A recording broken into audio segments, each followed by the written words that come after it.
Agenda Pakistan کے ساتھ ناظرین عامر ضیاء حاضر ہے۔ آخر جو روپیہ ہے وہ ڈالر کے مقابلے میں کیوں مسلسل دباؤ کا شکار ہے؟ کیا وجہ ہے کہ گزشتہ 10 روز میں روپیہ جو ہے ڈالر کے مقابلے میں یکدم 164 سے لڑک کر 168 کے ہیر پھیر میں آ گیا ہے؟ اس سے پہلے اسی سال ہم دیکھتے ہیں ناظرین کہ مارچ میں روپیہ جو ہے وہ ڈالر کے مقابلے میں 154 کی سطح سے پھسل کر ایک جھٹکے میں 170 پر جا پہنچا تھا۔ اچھا، مارچ میں جو روپے کا تیزی سے کمزور ہونا ہے وہ سمجھ میں آتا ہے، کیونکہ اس وقت جو ہے عارضی سرمایہ کاروں نے اسٹیٹ بینک آف پاکستان کے جو قلیل مدتی پیپرز ہیں اس میں سے اپنا پیسہ جو ہے وہ ایک دم نکالا تھا۔ اچھا، آپ کو پتہ ہے کہ اس قلیل مدتی پیپرز میں جو پیسہ لگایا جاتا ہے اسے عرف عام میں ہاٹ منی کہا جاتا ہے۔ جب اسٹیٹ بینک گورنر جو ہیں ان کہتے ہیں نا اسپیکولیٹرز کی سرمایہ کاری پر خوشیاں منا رہے تھے، اس وقت بھی بہت سارے معاشی ماہرین کی یہ پیش گوئی تھی کہ جو پیسہ ہے جتنی تیزی سے آتا ہے اس سے زیادہ تیزی سے نکلتا بھی ہے، اور پاکستان جیسی معیشتوں میں عدم استحکام اور غیر یقینی صورتحال کی وجہ بن جاتا ہے۔ چلیں، مارچ میں جو ہوا سو ہوا، لیکن جولائی میں ایسا کیا ہو گیا کہ روپیہ جو ہے ایک مرتبہ پھر دباؤ کا شکار ہے۔ فی الوقت ڈالر کی طلب جو ہے مارکیٹ میں ویسی نہیں جیسی عام حالات میں ہوتی ہے۔ پاکستانی درآمدات میں کمی ہوئی ہے، کرونا وائرس کی وجہ سے جو ہے معاشی سرگرمیاں سست ہیں، بیرون ملک سفر کم ہو رہا ہے، اور اس سال حج پر بھی جو ہے پاکستانی نہیں جا پا رہے۔ اچھا، دوسری طرف ہم دیکھتے ہیں کہ بیرون ملک سے جو آنے والی ترسیلات ہیں اس میں اضافہ ہوا ہے، یعنی کہ طلب کم ہے اور رسد جو ہے ڈالر کی زیادہ ہے۔ پھر کیا وجہ ہے کہ مقامی کرنسی کی جو کشتی ہے وہ ڈاواں ڈول ہے؟ روپے کی قدر کے حوالے سے مسلسل جو ہے غیر یقینی صورتحال کا معیشت پہ کیا اثرات ہوں گے؟ روپے کی قدر جو ہے کہیں مستحکم ہوگی کہ نہیں، یا مسلسل یہ ہمیں دھڑکا لگا رہے گا کہ نہ جانے کل کیا ہو جائے؟ اس معاملے میں اسٹیٹ بینک آف پاکستان کا کردار جو ہے وہ کیا تسلی بخش ہے؟ کیا آئی ایم ایف کی جو شرائط اور تقاضوں کو پورا کرنے کے لیے جو ہم آئی ایم ایف سے ادھار پر گورنر اسٹیٹ بینک لائے ہیں رضا باقر صاحب، وہ پاکستانی مفادات کی نگہبانی کر بھی پا رہے ہیں یا نہیں؟ یا پھر وہ پاکستان سے باہر جو ہے ابھی سے اپنی اگلی نوکری کے لیے راہ جو ہے ہموار کر رہے ہیں؟ آج کے پروگرام کے ایجنڈے پر سب سے پہلے ہے پاکستانی روپیہ، کہ جسے اس وقت جنوبی ایشیا کی سب سے کمزور کرنسی بنا دیا گیا ہے۔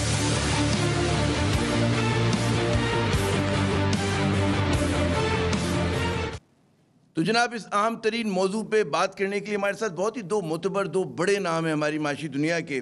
ہمیں کراچی اسٹوڈیو میں جوائن کریں ڈاکٹر ظفر شیخ صاحب، کسی تعارف کے محتاج نہیں ہیں، سابق مشیر ہیں اسٹیٹ بینک آف پاکستان کے، سابق ڈی جی ڈیٹ رہ چکے ہیں وزارت خزانہ کے۔ بہت شکریہ ڈاکٹر صاحب اپنا قیمتی وقت دینے کا۔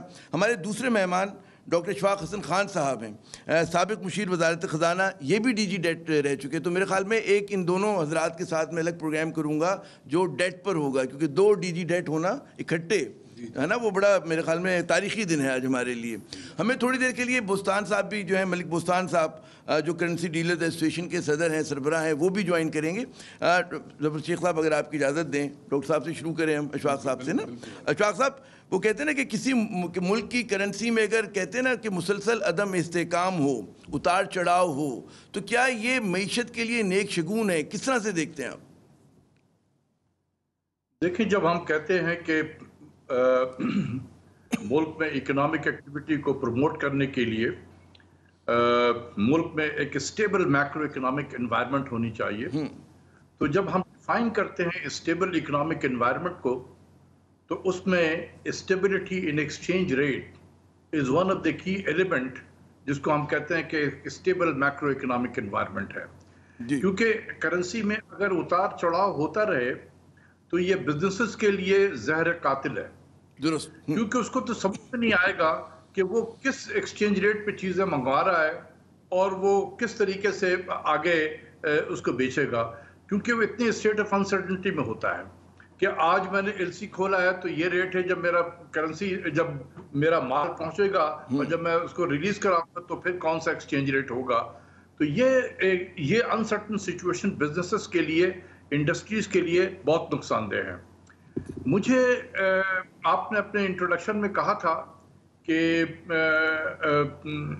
یہ کرنسی کی وجہ نہیں ہے کہ اس کو پریشر میں آئے، یہ بالکل صحیح ہے۔ there is no economic justification and let me repeat for the sake of Governor State Bank, there is no economic justification for depreciation of currency، اس لیے کہ ہماری اکنامک ایکٹیویٹی سلو ڈاؤن ہو گئی ہے، ہمارے امپورٹس گر گئے ہیں، ہمارے ریمیٹنس میں اضافہ ہوا ہے، ہسٹورک اضافہ ہوا ہے، ہمیں باہر سے پیسے مل رہے ہیں۔ آئی ایم ایف نے بھی $1.4 بلین دیا، باقی ورلڈ بینک اور ADB نے پیسے دیے، تو پیسہ ہر طرف سے آ رہا ہے، ڈالر کی ڈیمانڈ کم ہے، ڈالر کی سپلائی زیادہ ہے، تو پھر یہ کیوں ایکسچینج ریٹ ڈیپریشیٹ ہو رہا ہے؟ تو یہ میرے سمجھ سے بالکل باہر ہے۔ میرا اپنا جو ذاتی اس میں یہ ہے کہ گورنر صاحب بالکل تیار نہیں تھے ڈسکاؤنٹ ریٹ کو کم کرنے کے لیے۔ ان پہ بہت زیادہ دباؤ پڑا انڈیپینڈنٹ اکانومسٹ کا، جس میں میں بھی شامل تھا، اور ان کو مجبور کیا گورنمنٹ نے بھی اور بھی بہت سارے اداروں نے۔ اچھا اس پہ آتے ہیں ڈسکاؤنٹ ریٹ پہ کم کر دیا ڈسکاؤنٹ ریٹ کو۔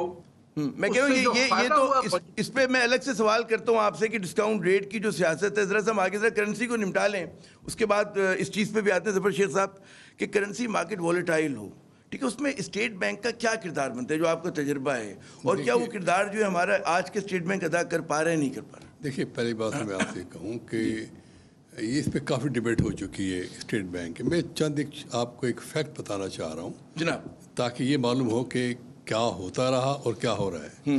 آپ ذرا یہ دیکھ لیں کہ 2001 سے 2005 تک اشفاق صاحب بھی ہمارے ساتھ تھے کہ ہمارے پاس ایک ہفتے کے ریزرو نہیں تھے، ایک ہفتے کے بعد ہمارے پاس آئل پیمنٹ نہیں تھی۔ ڈاکٹر اشرف صاحب ابھی گواہیں موجود ہیں یہاں پہ گورنمنٹ میں، ان کے ساتھ کام کر رہے ہیں، وہاں پہ ہم نے کیسے مینیج کیا۔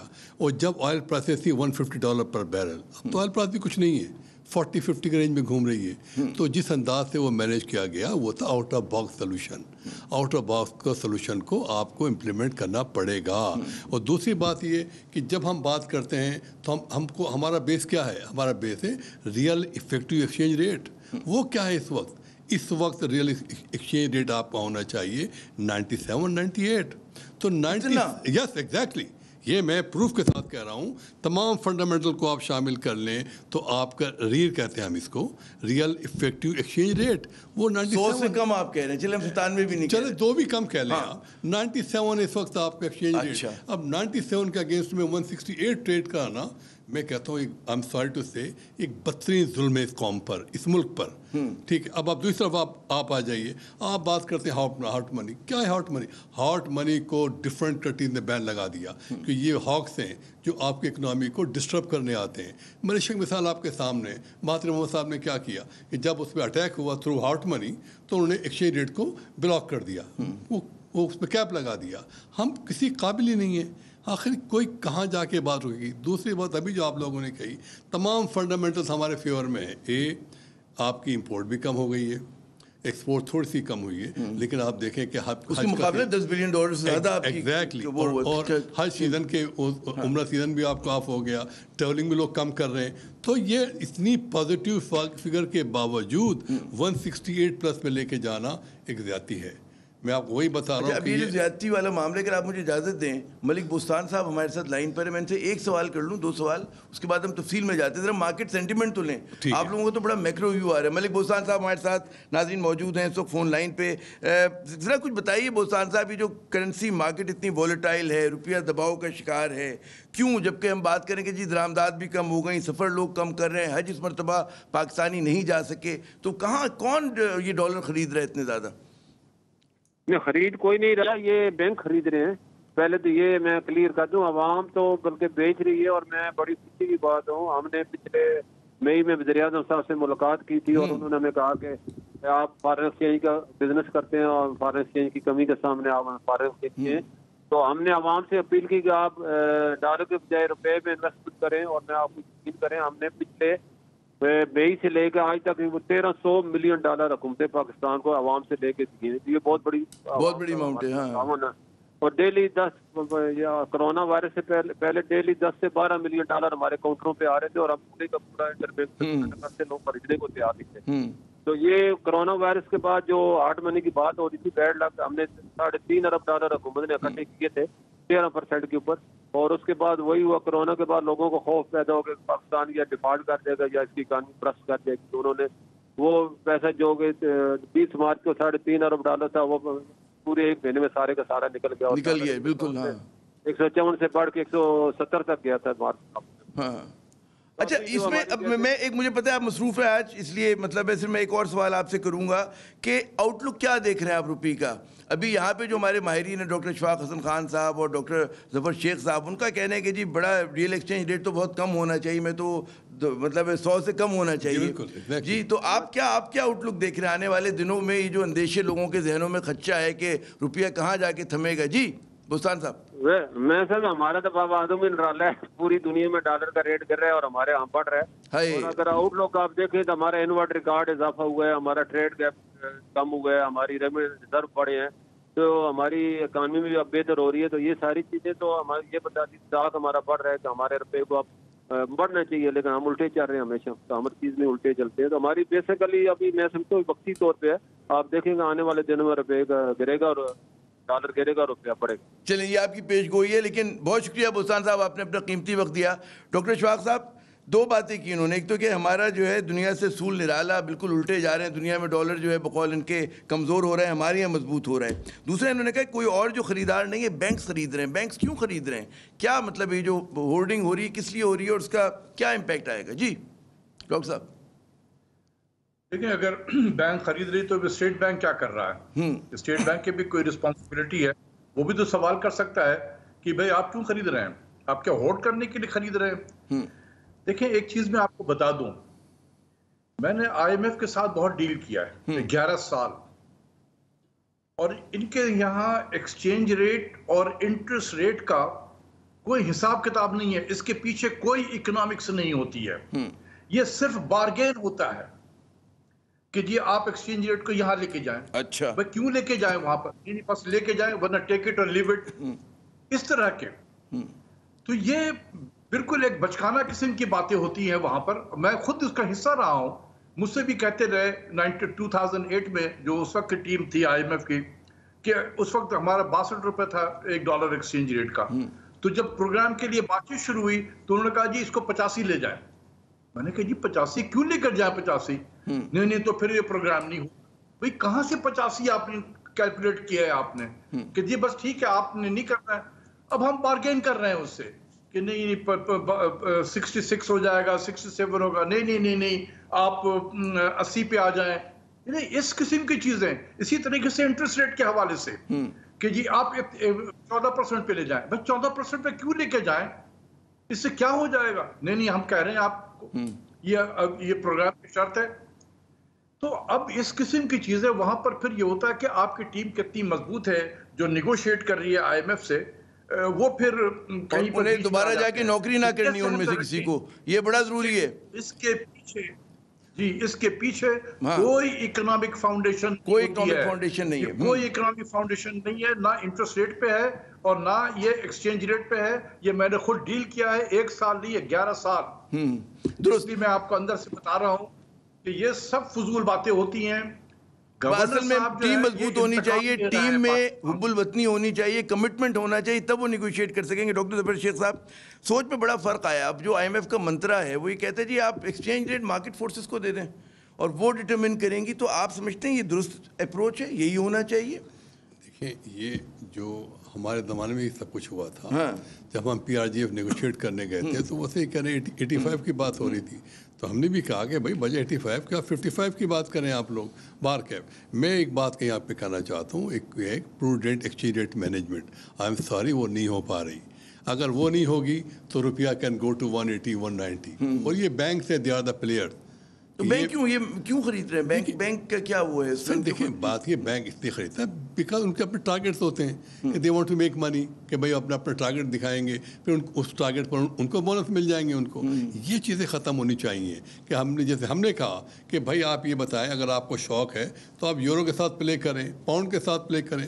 روپیہ تو ایک ویک کرنسی ہے. صبح اگر آپ نے کہہ دیا $5 کا آپ نے وہ مائن کر دیا تو روپیہ ویک ہو جائے گا. تو یہاں پہ اسٹیٹ بینک کا رول بڑا افیکٹو ہونا چاہیے کہ بھی کم سے کم وہ کچھ تو گائیڈ کرے. نمبر بھی انفیکٹو ہے میں یہ کہوں. ایگزیکٹلی آف کورس دیکھیں نا 168 آج 168 58 ٹریڈ ہوتا ہے. وہ سائلنٹ ہے. کیوں سائلنٹ ہے؟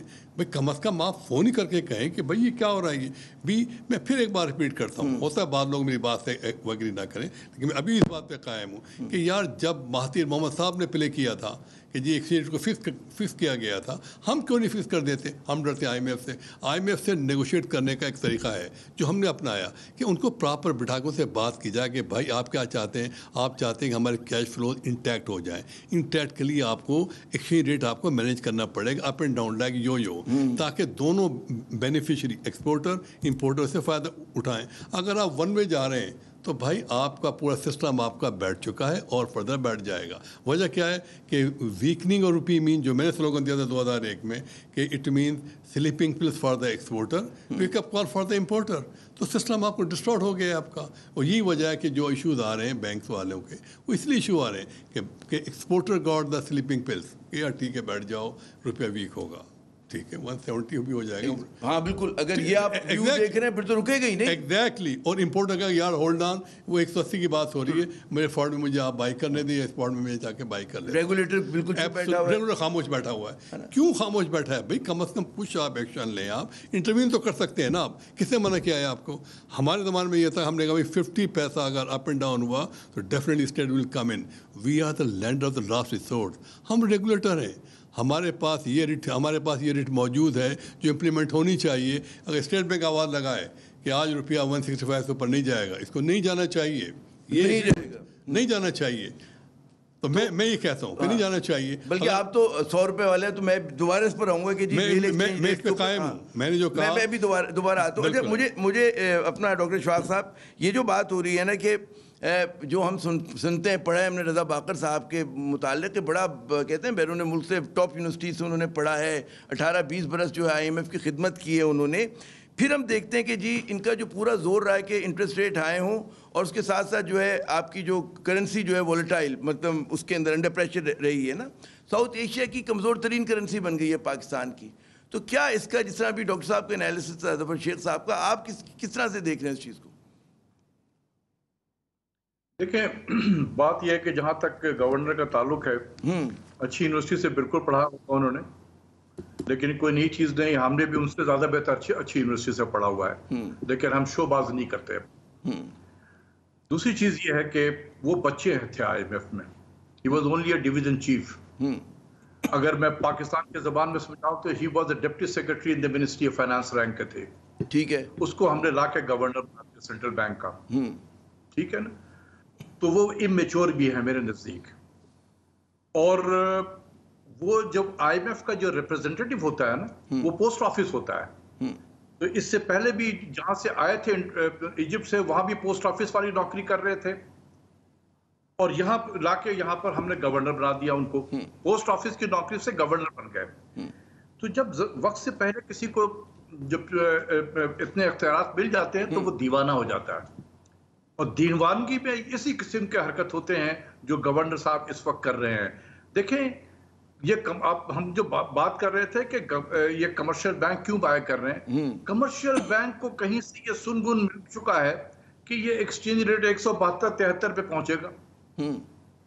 تو ظاہر سی بات ہے کہ ظفر شیخ صاحب بھی کسی کمرشل بینک کے ٹریجری میں بیٹھے ہوئے ہوں تو آج وہ خرید کے بیٹھ جائیں گے کہ جی جب 172-73 ہوگا تو بیچیں گے اور اتنا پیسہ بن جائے گا اس میں.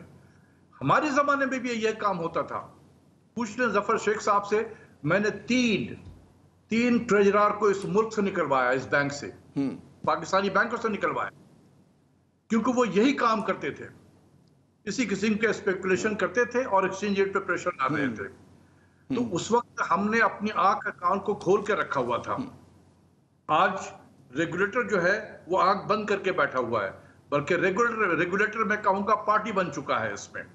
میں بہت سخت الفاظ کہہ رہا ہوں, میں اس لیے کہہ رہا ہوں کہ دیر از جسٹ نو جسٹیفیکیشن. میں نے بہت سارے اور بھی لوگوں سے بات کی اس پروگرام کے آنے سے پہلے کہ کوئی اکنامک جسٹیفیکیشن نہیں ہے ایکسچینج ریٹ کے ڈپریسیشن پہ. مجھے معلوم ہے کہ کوئی ہیوی پیمنٹس بھی نہیں ہو رہی ہے کہ جس کے لیے ڈالر کی ضرورت ہو پیمنٹ کے لیے, کوئی ڈیٹ سروسنگ بھی ڈیو نہیں ہے. جولائی کا مہینہ, اگست کا مہینہ ویسے ہی بالکل لین پیریڈ ہوتا ہے. تو جب ڈیمانڈ ہے نہیں تو ایکسچینج ریٹ کیوں پیچھے جا رہا ہے؟ اسی لیے میں آپ کو بتانا چاہ رہا تھا جس وقت جو آپ نے مجھے روکا جی کہ دیکھیں گورنر